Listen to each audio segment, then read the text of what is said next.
y'all, it's Kate from the Literary Apothecary and welcome back to my channel. I am back for round 2 of the Battle of the Books 2023 edition. I've gone over all the rules in the first 2 videos, which will be linked down in the description below. If you missed them, go check those out first and then come back to round 2, because most of the books in round 2 will be carried over from round 1. They've advanced to round 2. Some new books will be here that got automatic buys in our first round, but I'm going to get right into it because we have 64 books in this round, if I counted correctly, so I'm going to try to fit this all into one video and we'll see how we do. Our first matchup is Symphony of Secrets versus Labyrinth's Heart. We have a historical mystery versus the last book in an incredible series, one of my favorite series that's completely unique. I'm going to give this one to Labyrinth's Heart, although I loved Symphony of Secrets so much. One of those characters in there is dear to my heart, but I think I liked Brennan Slocum's first book slightly more than Symphony of Secrets. Next up, we have Yellow Sky Revolt versus Voice of War. This is a tough one. This is a self-pub matchup of a historical fantasy versus straight up epic fantasy. I'm going to give this one to Yellow Sky Revolt because it made me want to know more about that time period, and sometimes historical fiction does that when it's great and sometimes it doesn't. But Voice of War by Zach Argyle is so good. My favorite thing about this book was the great parental figures that we had. It's so hard to find good parents in fantasy for some reason. They're either terrible people or they're dead and the main character is an orphan. I don't understand how this trope became popular, why we can't have more good parents in fantasy, but Voice of War gives us those good parents. It gives us great characters, a good storyline, like just everything about it was really good. But when I put it up against Yellow Sky Revolt slightly ekes out Voice of War for me. Next up, we have The Shadow Rising versus Seasons of Albadone. This is a hard one. Wheel of Time versus self-pub book with different points of view for different seasons. I'm going to give this one to The Shadow Rising. If I remember correctly, this was one of the Wheel of Time books that I actually enjoyed more than the others. And Seasons of Albadone, I liked it, but I wanted more of a connection between the different points of view other than just living in the same town. But Seasons of Albadone is a self-pub book written by Elaine Marchant and Christopher Warman. They're a married couple, and they wrote this book. Each book, like I said, has 4 different points of view, and each point of view is in kind of the feel of one of the 4 seasons of the year. I felt disconnected with the characters. I didn't feel like I could connect with them as much as I like to. And like I said, I wanted more of a connection between the characters themselves. Next up, we have Unmasking Autism versus City of Blood. So a nonfiction book about autism versus a Nightmareland Chronicles series book. This one I'm going to give to City of Blood. I read Unmasking Autism. This was a book that a coworker wanted to buddy read together. He asked if I had read this book. I said no, and then once I got around to it, I read it. And I just felt like I was not the right audience for this book, which happens a lot when I try to stray away into nonfiction. I still enjoyed it. I think I gave it 3 or 4 stars, and I learned a lot from it, but the tone of the book made me feel like I wasn't quite the right reader for this. Next up, we have Shadowed Spirits versus A Sorrow Named Joy. This one is so hard because Shadowed Spirits was the first book that I read in the Sphinx Championship series, and this novella was so good. A Sorrow Named Joy I read in the semi-final rounds, the rounds that we're currently in as of taping this, and this was the first book I read in that round, and it did so much studying just humanity and human emotions, and it caught me completely by surprise. And it's a quiet, calm book that just was so lovely to read, and I love Sarah Torn. I think I'm going to give this one to Shattered Spirits because that book made me want to read other books by Cal Black, Whereas I want to read other books by Sarah Chorn, but that was already on my list to do for this year. But it's so close. It's so hard to determine. Yep, let's go with Shattered Spirits and not make this video too long. We're just going with gut instincts here. Stormfront versus A River Enchanted. This one I'm giving to A River Enchanted. Stormfront was the first book in the Dresden series, and y'all know I love the Dresden Files. It is so good, but it does not beat A River Enchanted, which just did things to me after I finished that book. Next up we have By the Hands of Dragons versus Nightwatch. This one I'm giving to Terry Pratchett. By the Hands of Dragons was a self-pub book I read early 2023. I want to say like February. And it was good, but not Terry Pratchett good. No Heart for a Thief versus New Spring. Wow. A self-pub book that I love more and more I think about it versus a Wheel of Time prequel that I absolutely loved. And you know what? I'm going to give this one to No Heart for a Thief because, like I said, I think about that book more than I thought I would, and I enjoy it. I love it more and more I think about it. New Spring is the prequel to Wheel of Time. Our main characters are mostly Moraine and Lan, and I really enjoyed it. That's one of my favorite books in the Wheel of Time series so far, and I'm up to book 12 now. I would take more books in that time period with those characters at that age. I loved it so much. Thursday Murder Club versus Thud. Okay, so we have like a cozy mystery of a bunch of old people trying to solve a murder versus a Terry Pratchett book, again, a City Watch book. This one I'm giving to Thursday Murder Club because this book was so unique. Thud is, like I said, another City Watch book, and I honestly, was this the one that we met young Sam? I don't remember which one we met young Sam in. I don't remember a lot what happens in this book. I know I loved it because I loved just about all of the City Watch books, but I don't remember exactly what happens to be able to even tell you. Next up, The Bleeding Stone versus A Declaration of the Rights of Magicians. This one is going to The Bleeding Stone by Joseph John Lee. A Declaration of the Rights of Magicians was a historical fantasy book that takes place around the time of the French Revolution. Part of it is in England, part of it is in France, part of it is in kind of the Jamaican islands. I really enjoyed this book, but it was super long and there are parts that just were too long for me. It took a lot of focus to get through.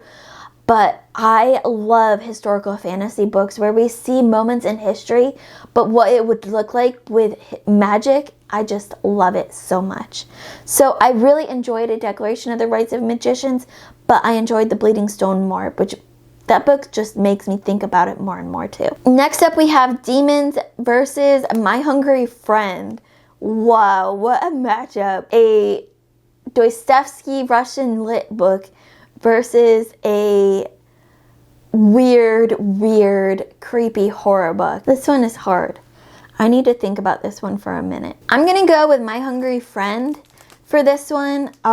Demons had me feeling completely exhausted by the end and at times wondering why I stuck through it.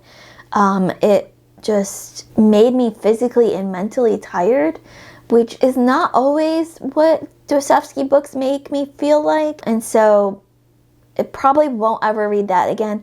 Probably won't read My Hungry Friend again either, but for different reasons. Next up is Starbinder versus Legacy of the Brightwash. This one goes to Legacy of the Brightwash. As I've said before, I'm obsessed with this book and can't wait to continue this series. And I love Crystal. She is such a sweetheart. Starbinder is a self-pub book I read for the first round of the Sphinx novella competition. It was good. I gave it 4 out of 5 stars. I really liked it, but it just does not, it can't compete against Legacy of the Brightwash. Okay, next up we have A Storm of Swords versus Moondeeds. Now, I absolutely love Palmer Pickering, but I know that she'll understand. Storm of Swords is a Song of Ice and Fire series. And this was my favorite book in the whole series. So this one has to go to A Storm of Swords, which completely blew me out of the water. It blew my mind. But Moon Deeds is, like I said, by Palmer Pickering. It is a science fiction book that takes place mainly on the moon with a twin brother and sister, and I really loved it, and I can't wait to read book 2. But it just does not beat A Storm of Swords. I don't know if anything in this competition, in this tournament, will be able to beat that book. We'll see.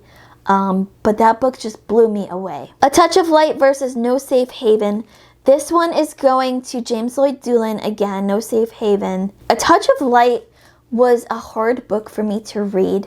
I think I gave it 3.5, 4 stars, somewhere around there. This is by Tiago Abdullah, and a lot of people really love this book.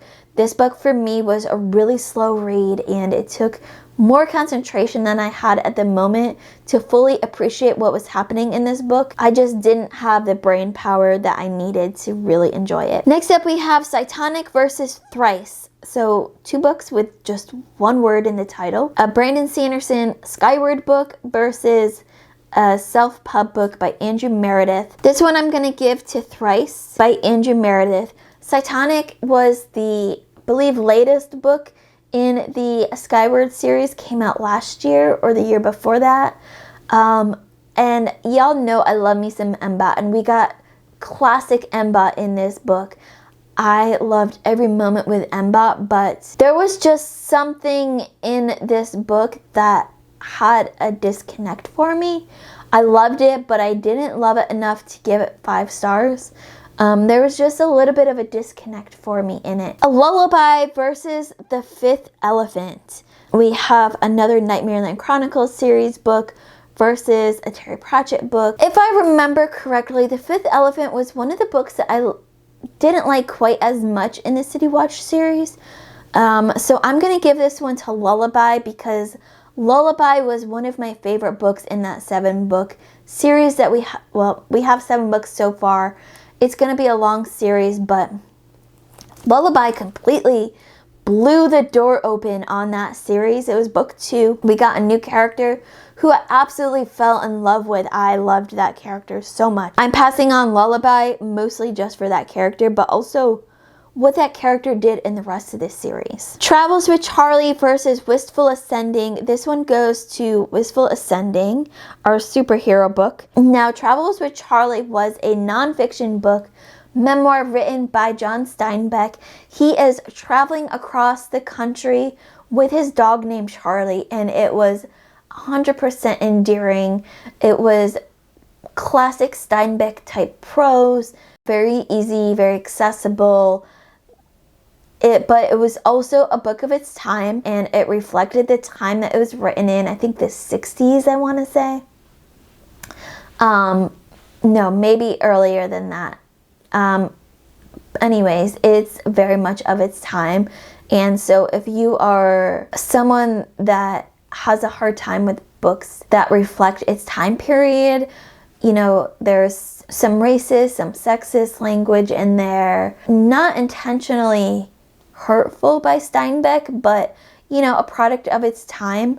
That was kind of the language that was used back then. And so if you're a person that doesn't like that kind of thing, you can't separate the fact that it's in this book versus just a product of its time, then this is not the right book for you. But if you're looking for a good time of a man traveling across the country in an RV that he got just for this trip with his dog, then I highly recommend Travels with Charley. Next up, we have The Voyage of the Forgotten versus A Game of Thrones.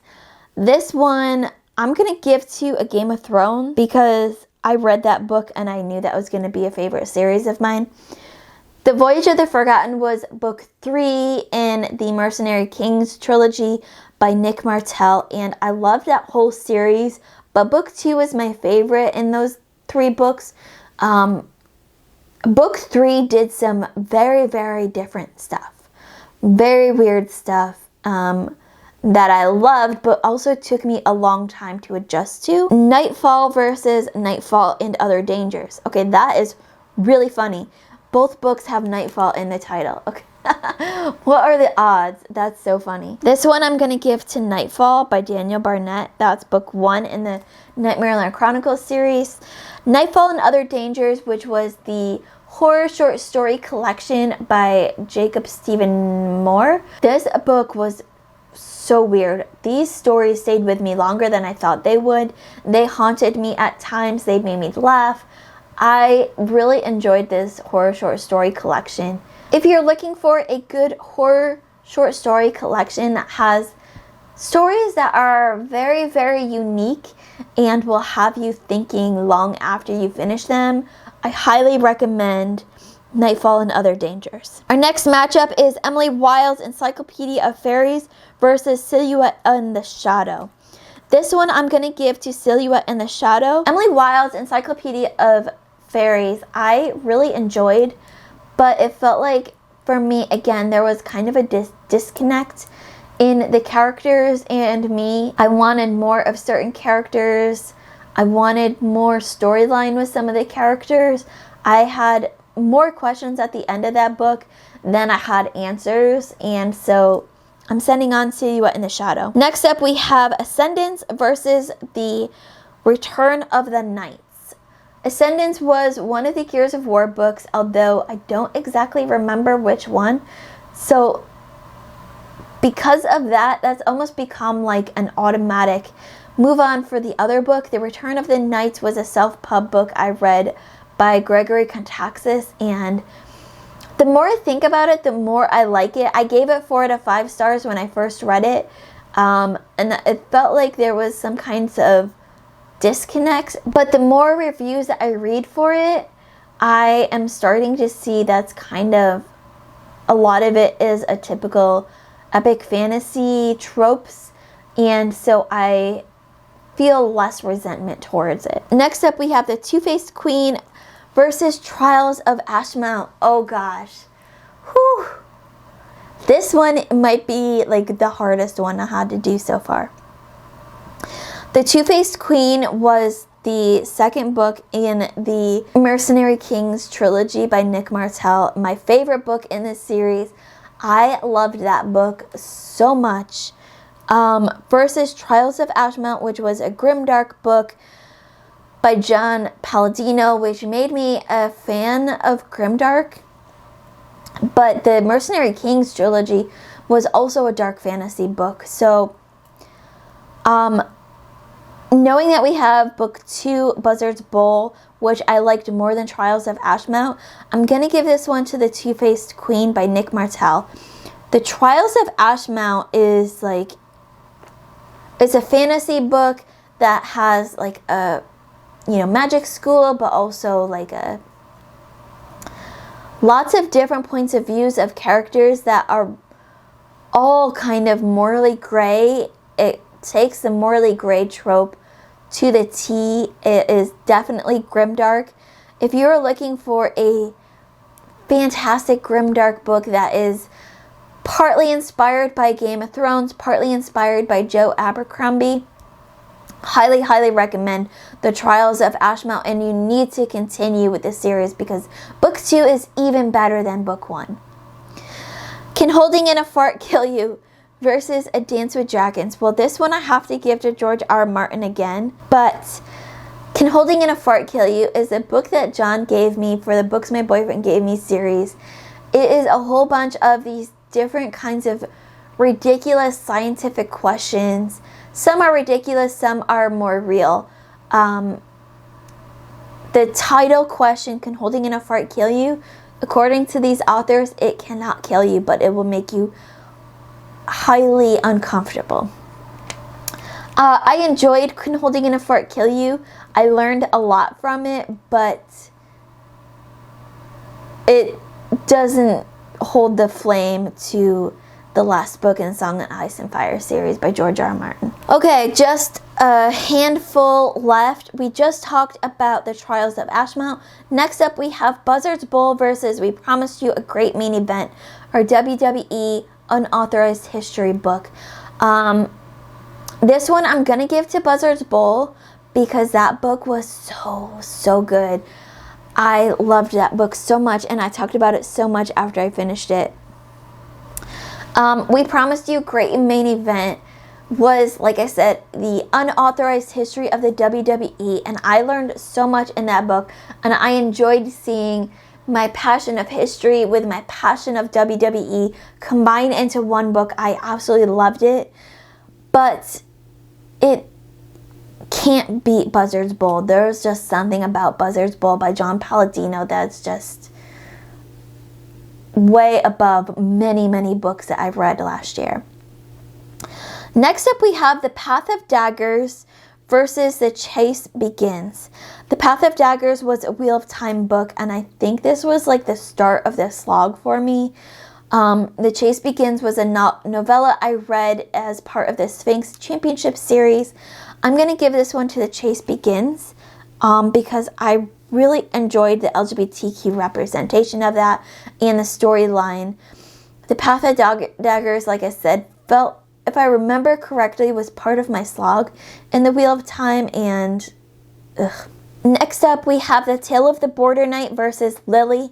This one, hands down, goes to Lily, which was the last book we got from the Nightmare on Chronicles series so far. The Tale of the Borderland was a prequel novella-ish. I don't know if it actually qualifies as a novella, but it felt shorter than before The Legend of Blackjack. Wow, my voice did something very weird there. I really enjoyed The Tale of the Border Knight. I thought this was a fantastic book. It gave us some of the history that we first got a glimpse of in The Legend of Blackjack, and I loved all of our characters in there. It was a great cast of characters that were just so fun to be with. Both The Tale of the Border Knight and Legend of Blackjack were written for younger audiences, but you can still enjoy it as an adult completely. The author wrote it kind of as a book that his son could read, I believe.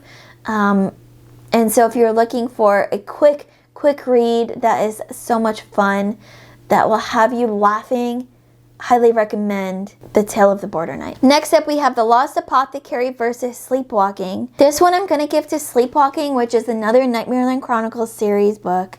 Sooner or later, we'll not have them all moving on. The Lost Apothecary, I enjoyed it, but I wanted more of the historical angle from it. I wanted more of that historical story, and so Sleepwalking just did a fantastic job advancing the story of Nightmare on Chronicles series. Next up, we have the Star Wars Trilogy versus Grave Peril. This one I'm going to give to Dresden and Grave Peril. The Star Wars Trilogy, this book was a collection of 3 books in one, and it was the novelization of the first 3 Star Wars films, and George Lucas wrote the first one. He co-wrote the second one, and he was a consultant on the third one.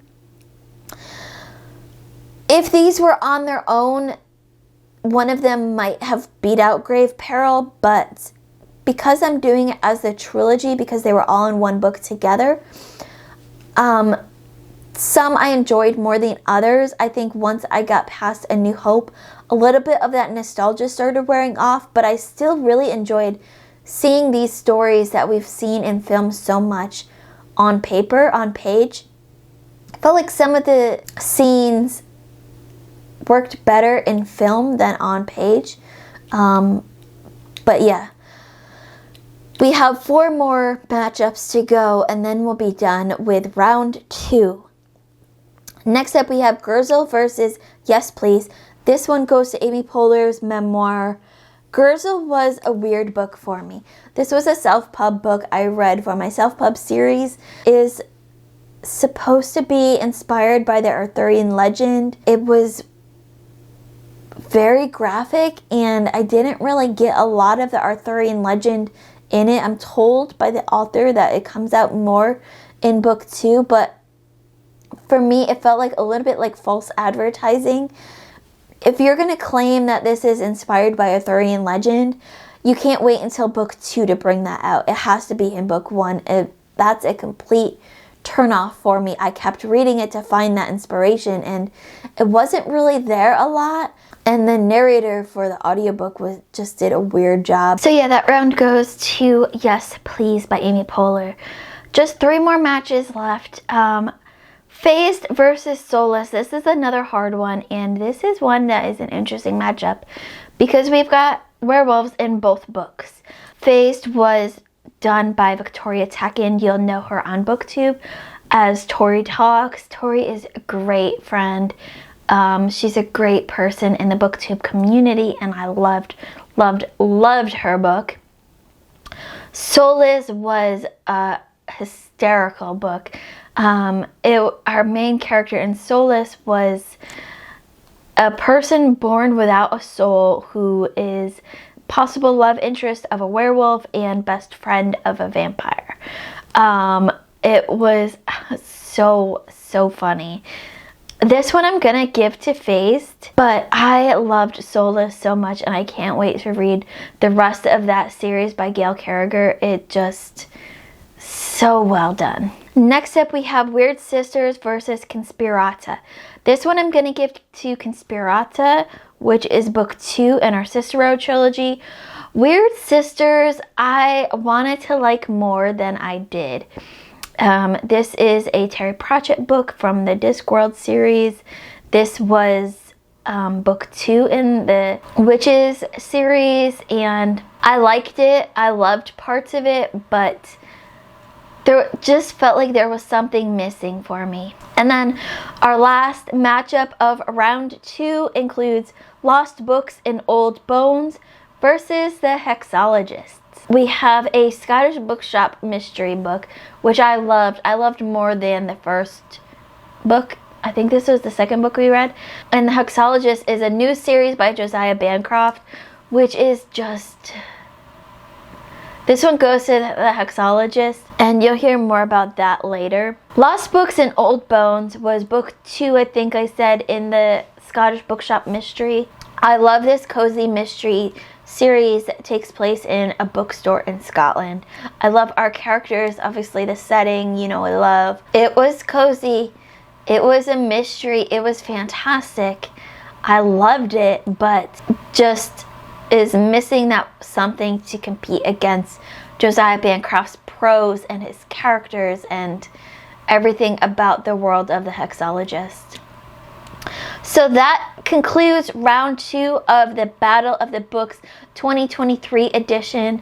As always, let me know what surprised you in this round. What picks surprised you? What picks you agreed with?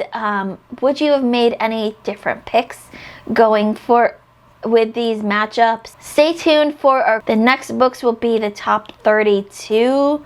I believe. I'm gonna try to get these videos out as quickly as I can, but you see how long they take, and they take even longer editing with all the book covers and whatnot. But that's it for now. Our round 2 is done. Round 3 will be up next. And as always, my Patreon and my Discord information will be in the description below.